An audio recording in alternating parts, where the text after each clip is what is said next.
Hello, so in this question, if sec a plus tan a is equals to 1, then we have to find the value of sin a. So we have sec a and tan a. We know an identity that contains both sec a and tan a. That is sec square a minus tan square a is equal to 1. We can prove this identity also very easily in fact. Here, if you want to prove it, then sec a is equal to hypotenuse square upon base square. And tan a is equal to perpendicular square upon base square. Now here, base square, we'll have hypotenuse square minus perpendicular square. That's going to give us base square upon base square, which is pretty much 1. So, here sec square a minus tan square a, isn't it in the form of x square minus y square? If x square minus y square is given, we can break it into x plus y into x minus y. So, same here. Here, this is going to be sec a plus tan a. And this is going to be sec a minus tan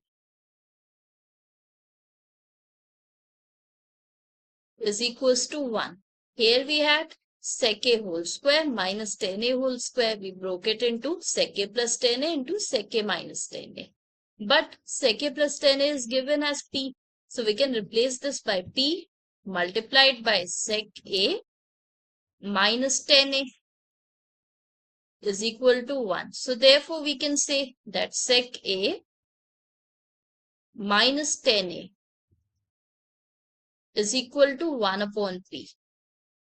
And we already know sec a plus tan a is p.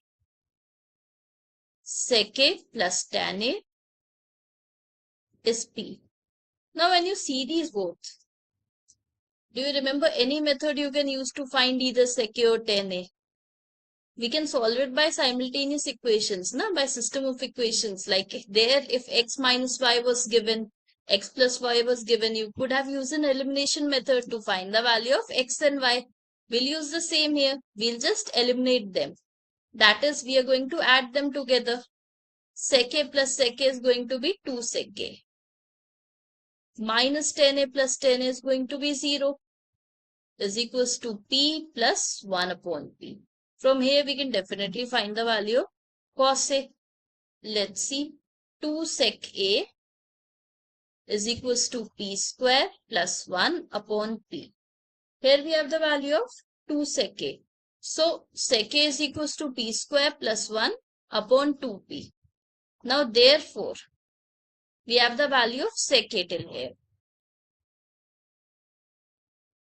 Now then, therefore, let me bring it to this side. Cos a is going to be the reciprocal of sec a. So, cos a will be 2p upon p square plus 1. Now, from here, we can find the value of sin a very simply. We have cos a. Now, we'll use the triangle method. That means we'll make a rough triangle.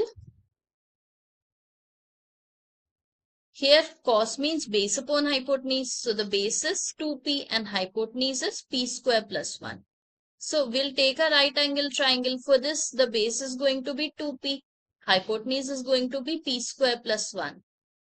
For this, we are going to figure out what the perpendicular is.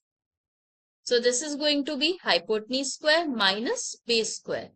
So, capital P square. It is perpendicular for. That would be equal to p to the power 4 plus 1 plus 2p. We'll whole square this minus 4p square. Oh, this is also a square. So, perpendicular square is coming as p to the power 4 plus 1 minus 2p square. That we know. Here you can write p square whole square plus 1 square minus 2 into p square. So, perpendicular square is equal to p square minus 1 whole square. So, we have the perpendicular as p square minus 1. Now, we can definitely find the value of sin a. Sin a is perpendicular upon hypotenuse. That should be p square minus 1 upon hypotenuse is p square plus 1. So this is going to be our answer. And please remember to do this also. All right. Thank you then.